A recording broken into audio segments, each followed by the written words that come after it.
Agora, a doença psiquiátrica, transtorno bipolar, é associada à questão da genialidade em muitos estudos, mostrando inclusive alguns genes afetados por tal doença.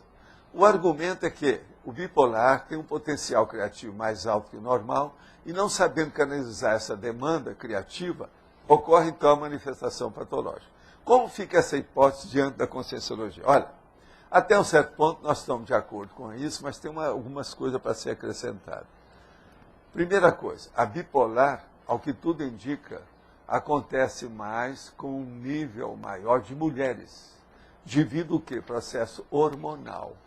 Então, as mudanças hormonais devem afetar muitos problemas que mexem nos neurotransmissores. Esses neurotransmissores acabam mudando o problema do humor natural da pessoa e aquilo mexe na alteração da personalidade dela.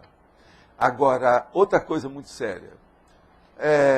Se nós formos estudar a rigor, isso que hoje está se chamando de bipolar, até um certo ponto, é igualzinho processo de síndrome do pânico, etc. Isso está na moda.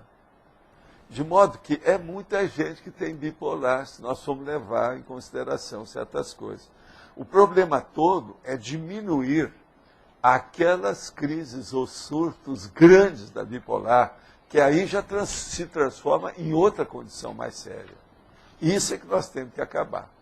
E isso quase sempre ocorre nos períodos das grandes depressões da pessoa. Quando ela passa vários dias com uma depressão assim, que vira um vegetal, que a pessoa some, desaparece, ela não tem contato, ela não só perde o humor, ela fica muda, dá uma mutação, ela não tem contato com nada, nem com ninguém. Ela some, vira outro bicho, outra personalidade, outra, não existe. Não é aquela anterior. Então, essa que tem que ser evitada. Agora, eu vou dizer mais uma vez aqui, como eu já falei antes, a técnica que a gente usa num processo desse, esses anos todos eu tenho estudado isso, porque eu estudo esse processo desde a minha época, o doutor Inácio Ferreira, na década de 50. Agora, o que se passa? Nós chamávamos naquela ocasião, esse nome era bipolar, era psicose maníaco-depressiva, que no fundo a diferença é mínima. Não adianta vocês falar em DSM-4, isso tudo é bobagem, é problema de semântica. Tem muito processo de terminologia semântica dentro da ciência, que muda muito. Eu mesmo já escrevi isso nos 700 experimentos, sobre o processo, por exemplo, de energia e outras coisas a mais, as diferenças que tem com o tempo. Mas o fenômeno, ou a ocorrência, ou a patologia, ou aquele transtorno, é o mesmo. Isso aí não mudou nada. As nossas necessidades como consciência são as mesmas. Os nomes, às vezes, é que variam. Então, o que eu quero chamar a atenção na questão da bipolar, sério, é o seguinte, que é a minha técnica, é a pessoa procurar ver um jeito dela localizar, identificar e abortar a sua crise.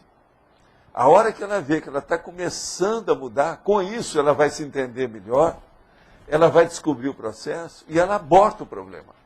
Então, com isso, ela melhora.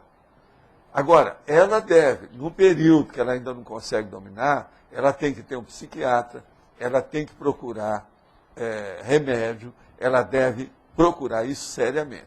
Uma outra coisa séria, que ajuda muito para a pessoa evitar o problema da intoxicação, que a depressão, até um certo ponto, é uma intoxicação, do meu ponto de vista. Então, o que é que se passa? É a pessoa fazer bastante exercício para ela transpirar, para desintoxicar, para tudo funcionar bem nela. Então isso dá também uma motivação para ela não ficar autista e não caminhar para o problema da depressão fechada. De modo que isso é que nós falamos, de modo geral. Agora, acho que a gente tem que desdramatizar o problema da bipolar. Há muita dramatização nisso. Para desdramatizar, a primeira recomendação que eu dou é ler aquele livro, por exemplo, do Barros, aquele da Jameson, e vários desses que já escreveram sobre o assunto. Essa da Jameson é muito bom, porque o processo dela é bipolar, e ela é psiquiatra também, né, dentro do processo dela, é neurológico. E aí, gostou do recorte?